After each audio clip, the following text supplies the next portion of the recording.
nous remercions le Seigneur qui nous invite à être dans sa maison pour l'adorer, le louer et écouter sa parole.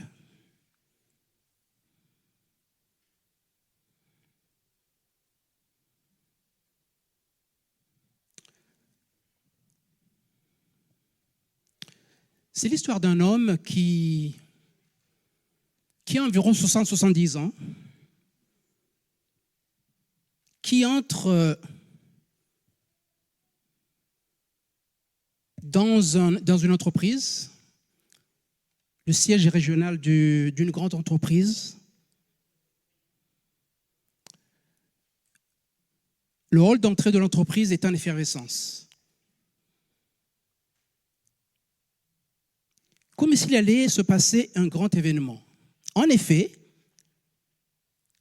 des dizaines de personnes, femmes et hommes plutôt jeunes, avec des noms et fonctions épinglés sur leurs vestes et chemisiers, des visages radieux et bien habillés les unes que les autres, étaient installés aux différentes tables, hautes et bien garnies, et ils étaient bien occupés, discutant entre eux. Donc l'homme entre, il voit tout ce monde-là, bien occupé. Alors d'un pas décidé, il traverse le hall et se dirigea avec un sourire vers la table où étaient debout, autour d'une grande table, quelques personnes remarquables. Madame Martin, Monsieur Bernard, Monsieur Thomas, Monsieur Petit, Monsieur Robert et Madame Moreau. D'une voix normale et respectueuse, le monsieur dit « Bonjour mesdames, messieurs, je suis Ramahori Mihaso ». Il y eut comme un silence dans le hall. Mais heureusement, l'ambiance générale ne fut pas perturbée. Prenant la parole, Madame Martin dit « Bonjour monsieur, bienvenue dans notre société. Nos dirigeants vous attendent, ils ne seront plus tardés.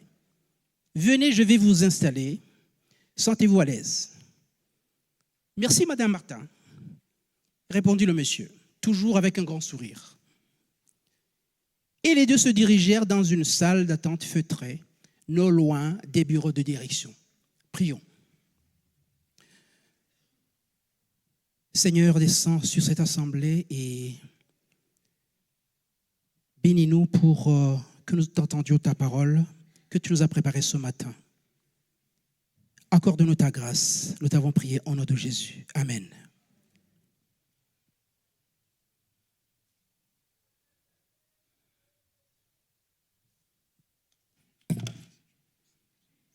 Tu prends ça. Merci Ludo. C'est un grand sujet d'actualité.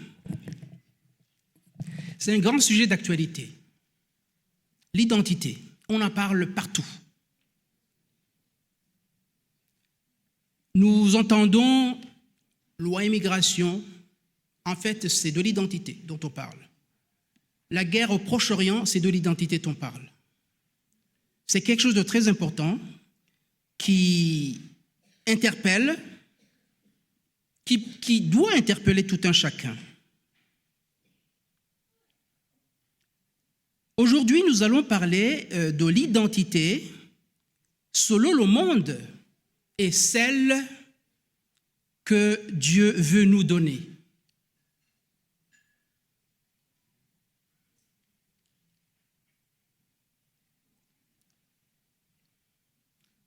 L'identité selon le monde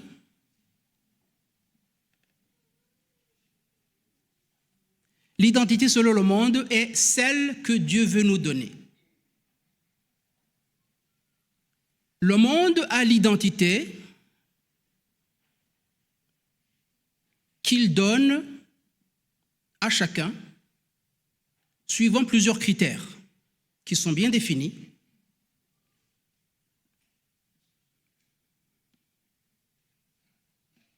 Définissons d'abord ce que c'est l'identité. L'identité, c'est un ensemble d'éléments ou de critères qui permettent de distinguer un individu des autres. On est unique. C'est rare d'avoir deux personnes qui se ressemblent, à moins que ce soit des vrais jumeaux. Il y a une chance sur 400 milliards pour qu'on découvre que quelqu'un ressemble à toi. Alors, regardons ces critères.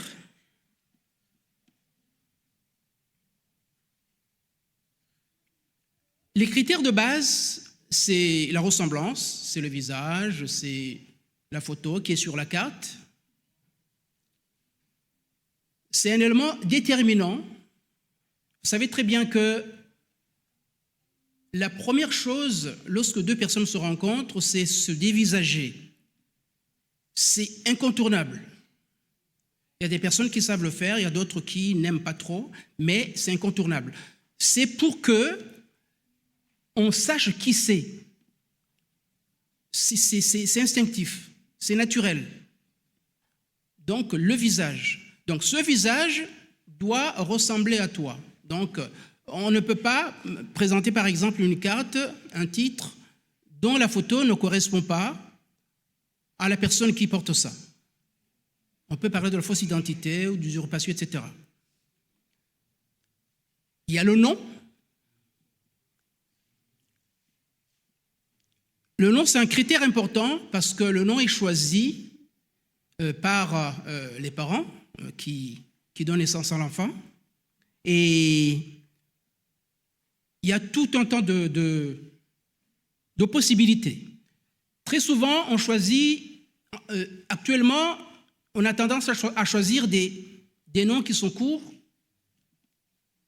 qui sont en vogue, qui sont jolis. Il y a des noms qui sont longs, qui sont toujours utilisés. Et il y a aussi des consonances qui sont différentes. Par exemple, le nom Michael Smith, Marie Martin, c'est des noms qui sont donnés à plusieurs personnes, des milliers de personnes, alors que le nom que j'ai prononcé tout à l'heure, est-ce que quelqu'un se rappelle de son nom que j'ai prononcé? Le nom que j'ai prononcé lorsque je... Ramahori Mihaso. Vous voyez que c'est un nom qui est long, qui est bizarre, on va dire. Il peut y avoir des préjugés sur ce nom. Et effectivement, j'ai regardé ce nom, il est porté par une dizaine de personnes seulement, même moins.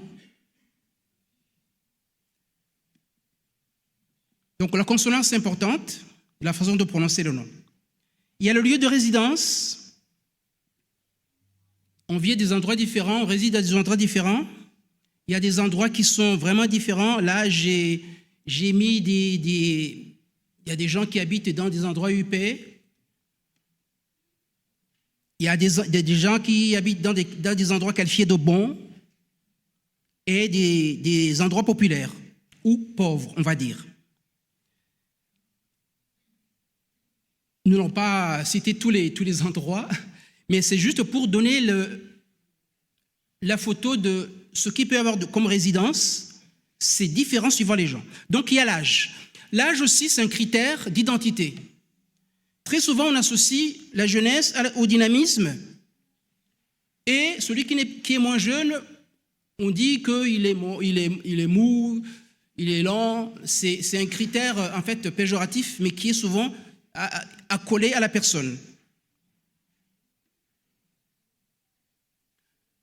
Là, par exemple, là, je vous disais, le nom Martin est porté par plus de 315 000 personnes et l'autre, Ramahori Mihaso, par 10 personnes. Il peut y avoir un préjugé sur le nom. La personne qui porte le deuxième nom, on peut être interpellé comme ça et être étonné, alors que Martin, c'est courant, c'est joli, c'est tout ça. Tout ça, c'est des préjugés, c'est des identités de préjugés. D'autres critères, c'est selon après qui se rajoutent aux critères de base. c'est les études, le métier, les fonctions, l'expérience, l'école fréquentée. Et puis j'ai rajouté d'autres choses qui sont très courantes dans les milieux universitaires ou qui ont des compétences très élevées. Tout ça, c'est des critères qui décrivent la personne exactement et qu'on ne peut pas confondre avec quelqu'un d'autre. On peut par exemple, au niveau du métier, avoir un métier qui manque de reconnaissance. Alors que c'est un métier essentiel, mais le fait que ce métier manque de reconnaissance, il est dénigré, le salaire est bas. Alors que des métiers qui sont très recherchés, les personnes peuvent gagner beaucoup d'argent. Donc il y a des divergences dans le fait de traiter quelqu'un suivant son identité sur la base du métier ou de la fonction.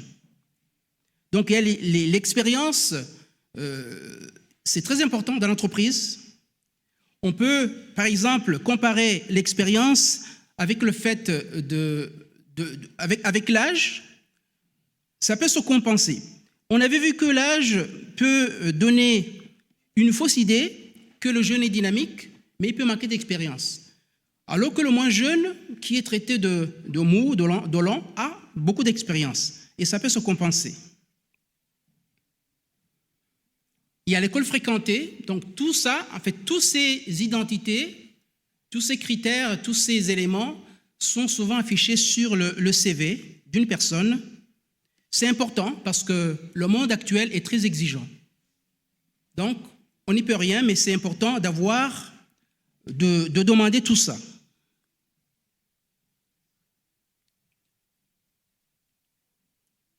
Le critère qu'on a parlé au départ, c'est les origines. Ça, c'est un critère qui est essentiel. C'est un critère qui vous tombe devant vous, qu'on utilise très souvent.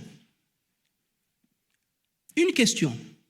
Vous pensez, on a combien d'origines ici? Beaucoup d'origines. Vous voyez? Donc, c'est l'élément qui est très souvent utilisé, mais à l'arrière-plan, des fois, pour ajuster les choses. On peut avoir un beau visage, on peut avoir un joli nom, on peut avoir un âge adéquat, on peut avoir de belles études, une belle expérience, mais si l'entreprise veut te coincer, il va utiliser quoi? Ton origine. Et l'origine est souvent associée à la race et non au lieu de naissance. Parce qu'on peut se ficher du lieu de naissance, parce que très souvent, on n'est pas éliminé, par exemple, dans un entretien professionnel, parce qu'on est né ici ou là. Vous savez très bien. Ce n'est pas parce qu'on est né, c'est pas parce que je suis né à Kigali, au Rwanda, que je suis éliminé. Ce n'est pas cet élément-là qui va m'éliminer pour être sélectionné. C'est souvent l'origine, c'est souvent la couleur de la peau.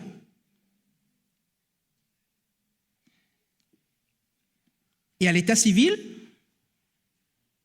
donc le genre que tu es, homme, femme, c'est un élément aussi important d'identité. Vous savez que les sélections souvent sont basées sur ça. Tu es l'homme, tu es la femme. Si le métier, par exemple, il y a des métiers, par exemple, j'ai vu, où c'est marqué femme, on veut des femmes, et l'homme, il postule, il n'a rien. Pareil pour les hommes. Le statut marital, bon statut marital ou mauvais statut marital. On peut par exemple éliminer dans une sélection quelqu'un qui qui est divorcé, on va dire. Parce qu'on va dire, pointage du doigt, on va dire non. Donc, bonne ou mauvaise perception.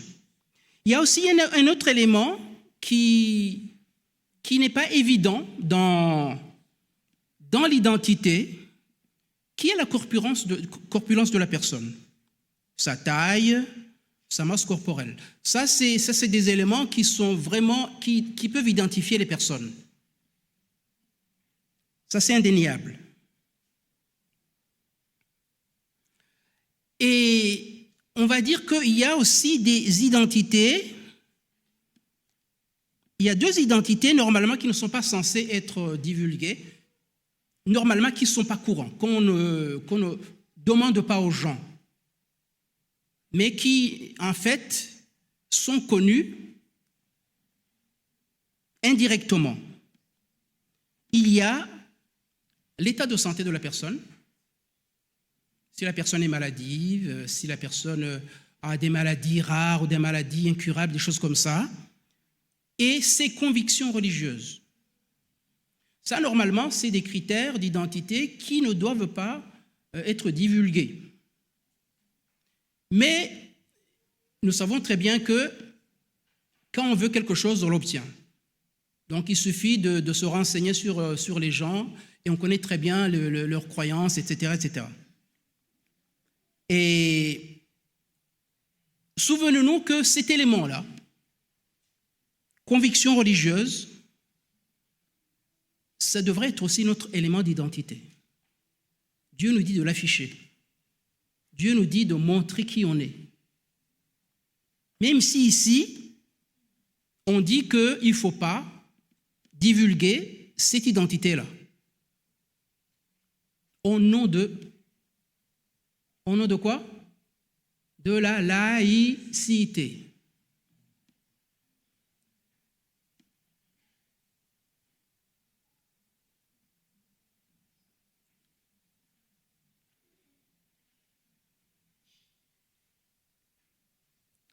Alors, les conséquences de tout ça, c'est que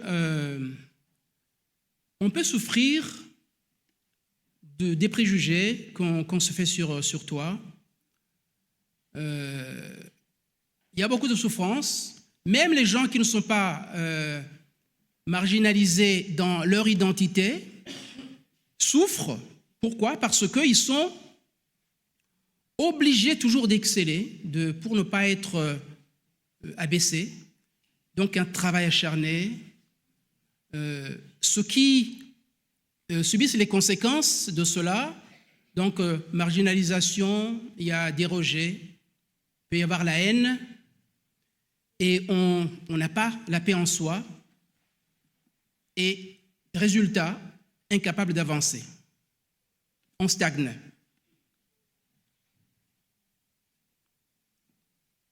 Alors, ma question est-ce que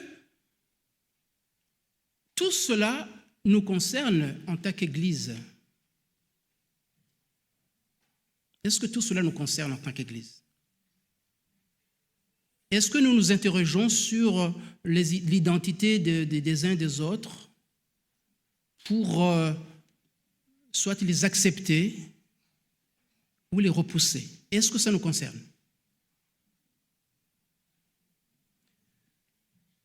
On peut être marginalisé parce qu'on parle mal, on ne sait pas parler, ou il y a des tas de raisons qui font qu'on peut marginaliser quelqu'un même au sein de l'Église. En tout cas, si c'est le cas, j'ai mis quelques points là. Si vraiment il y a une personne qui est marginalisée à cause de son identité au sein de l'Église, sache que le Seigneur t'assure paix du cœur et espérance dans sa maison. Dieu ne rejette pas quelqu'un. Dieu t'assure paix du cœur et espérance, quelle que soit ta personne, quelle que soit ta physionomie, quel que soit ce que tu es, quelles que soient tes origines, ou l'endroit où tu résides. Quel que soit ce que tu peux avoir comme bagage intellectuel, professionnel, quel que soit ton état physique ou mental, quelles que soient tes convictions, quel que soit comment les autres membres de l'Église t'identifient. Alors, quelle est l'identité que Dieu veut que nous ayons? Il y a d'abord des rappels de ce que dit la Bible. Ressemblance. Nous sommes tous créés à l'image de Dieu et à sa ressemblance. Nous sommes des créatures merveilleuses. Nous sommes d'une même origine, d'un seul rang, d'un seul sang. Et la biologie, en fait, affirme que nous nous ressemblons tous à 99%. C'est le 1% qui change dans notre ADN, en fait. 99%, nous nous ressemblons tous. Le lieu, on se dit, on vient des lieux différents. Qu'est-ce que la Bible dit? Soyez féconds, multipliez, remplissez la terre. C'est le commandement de Dieu qui a fait que nous venons des endroits différents. Dieu a commandé de remplir la terre. On ne pouvait pas rester au même endroit, c'est impossible. C'est Dieu qui a fait que tous les hommes habitent dans les lieux différents sur la terre. Ça, c'est le discours de l'apôtre Paul à l'Aréopage.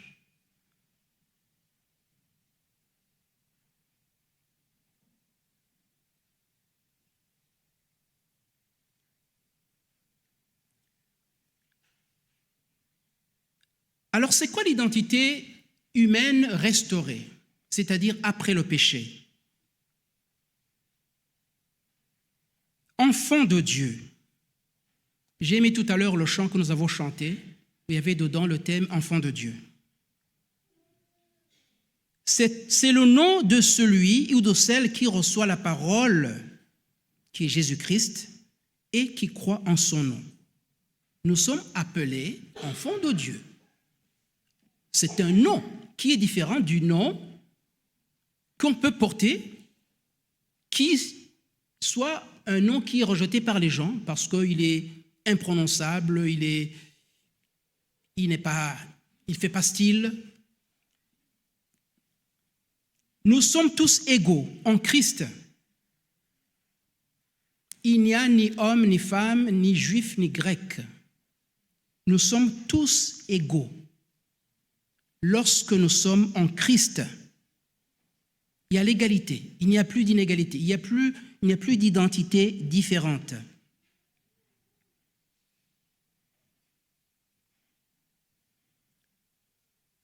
Qu'est-ce que l'identité que Dieu nous donnera alors?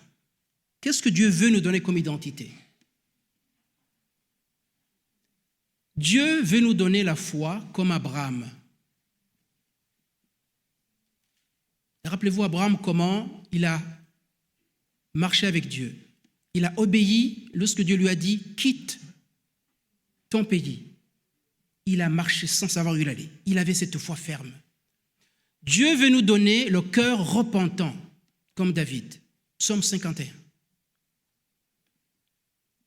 Dieu veut nous donner la sincérité dans le pardon, comme Joseph. Rappelez-nous comment il a pardonné à ses frères avec sincérité.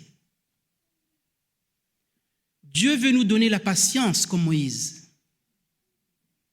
La patience devant ce peuple au cou, comment qualifier le cou? Roide. Un cou, on ne peut pas le tordre, on ne peut pas le retourner pour le ramener au bon chemin, sur le bon chemin. Dieu veut nous donner la patience comme Moïse. J'ai dit. Dieu veut nous donner l'aisance parmi tous et la capacité de s'adapter à tous, comme Paul. Paul s'adaptait à tout le monde. Paul parlait à tout le monde. quel que soit son niveau, quel que soit ce qu'il est, ce qu'il croit. Dieu veut nous donner cette aisance. Il y a beaucoup d'applications de cela.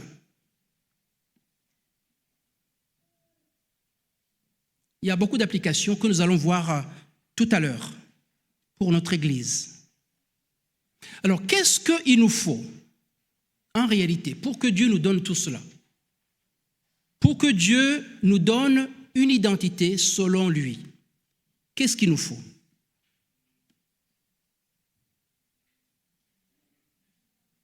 Est-ce que quelqu'un peut nous lire 2 Corinthiens 3, verset 13? 2 Corinthiens 3, verset 13. Est-ce que quelqu'un peut nous le lire si on peut lui donner le micro?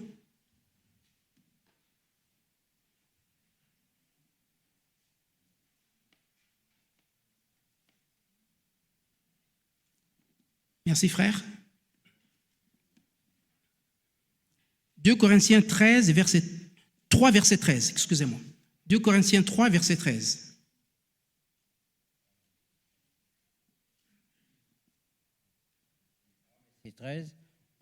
Et nous ne faisons pas comme Moïse, qui mettait un voile sur son visage pour que les filles d'Israël ne fixassent pas les regards sur la fin de ce qui était passager. Amen.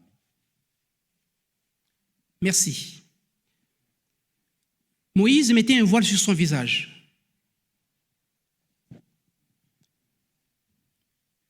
Les tables de pierre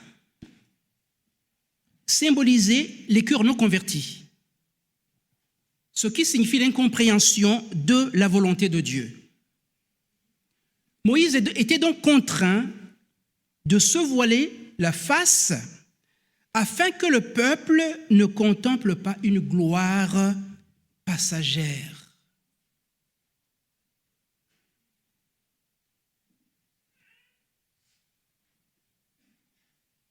Est-ce que vous comprenez? Il y avait Moïse qui venait de passer 40 jours avec Dieu, avec la table de pierre dans ses mains. Les tables de pierre qui symbolisent la dureté du cœur du peuple. Ça symbolisait que le cœur est dur, en réalité, les tables de pierre. Ça signifiait que vous ne pouvez pas observer mes commandements parce que votre cœur est dur comme la pierre. Ce qu'il leur fallait, c'est autre chose en fait. Ce n'était pas de regarder ces tables qui se reflétaient sur le visage de Moïse et ça brillait, et Dieu ne voulait pas qu'il donne une importance à cette gloire passagère. Ce qu'il leur fallait, c'était les tables de chair, les cœurs convertis. Ce qui signifie la compréhension de la volonté de Dieu. Il n'y a plus de voile, car l'Esprit nous rend libres. Nous comprenons la parole qui nous change jour après jour. Cette gloire permanente du Seigneur. Est-ce que quelqu'un peut nous lire 2 Corinthiens 3, versets 16 à 18 pour comprendre cela? 2 Corinthiens 3, versets 16 à 18.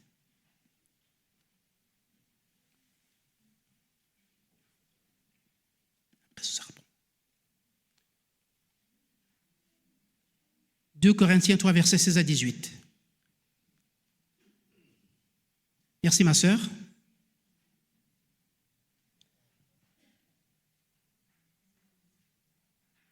Mais lorsque les cœurs se convertissent au Seigneur, le voile est ôté. Amen. Or, le Seigneur, c'est l'Esprit. Et là où est l'Esprit du Seigneur, là est la liberté. Nous tous qui, le visage découvert, contemplons comme dans un miroir la gloire du Seigneur, nous sommes transformés en la même image, de gloire en gloire, comme par le Seigneur l'Esprit. Merci, ma sœur.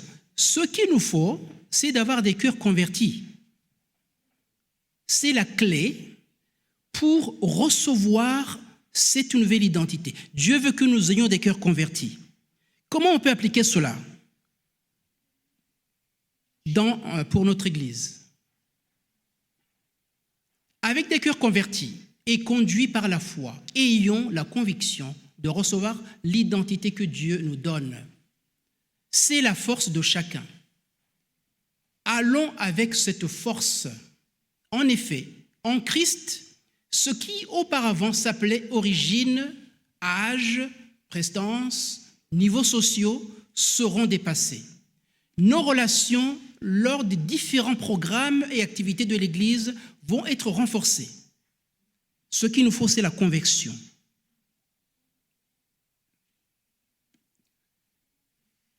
Que Dieu nous aide à comprendre ce message. Dieu veut que nous ayons des cœurs convertis, sincèrement. Lorsque nous aurons des cœurs convertis, nous allons dépasser les clivages d'identité. Parce que nous avons vu que nous sommes les mêmes. Et là, les programmes de l'Église, nous allons nous mélanger. Il n'y aura pas de problème dans le fait que les uns et les autres se parlent et discutent et font des activités ensemble.